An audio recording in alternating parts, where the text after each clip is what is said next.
What's the difference between a gasoline and diesel engine? Let's find out. In the first Engines 101 video, we broke down the 4 steps, or strokes, of a gasoline engine cycle for a typical vehicle. Well, a diesel engine follows a nearly identical process.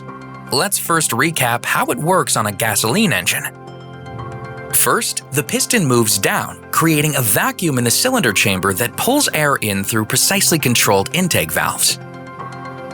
Next, the valves close and the piston raises back up, compressing all that air, along with some gasoline that was mixed in from the fuel injection system. Now the fun part.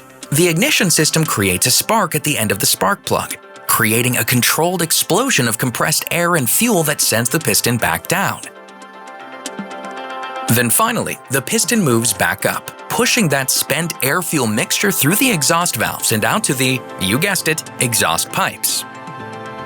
And since we're dealing with multiple cylinders with pistons all working from the same crankshaft, each one creates the 4-stroke process for the next one. So diesel and gasoline engines both share this same general process, but that 3rd step, the combustion stroke, is where the key difference lies. While gasoline engines typically introduce their fuel during the first intake stroke, and then rely on a spark plug ignition system to set off combustion, diesel engines simply ignite from the pressure alone. If you remember your science classes, you might recall that things get hotter when they're compressed. And that's exactly what happens in a diesel engine. Their compression ratios are much higher than in a typical gasoline engine. So when the fuel is introduced into the cylinder, the air is already compressed and at its hottest point, so that's all it takes to ignite it. No spark needed.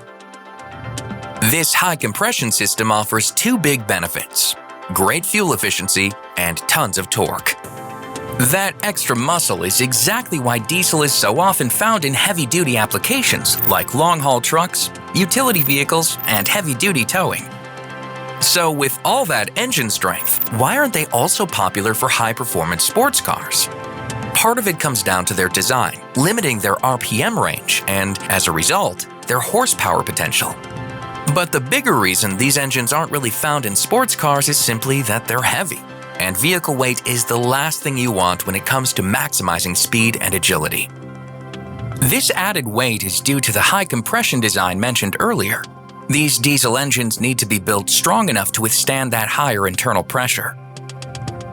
Now, another interesting difference is how the power output is controlled. On a gasoline engine, the accelerator pedal controls the throttle valve, an opening which dictates how much air can be pulled into the cylinders. Whereas on a typical diesel, that throttle body doesn't exist. It's just always wide open.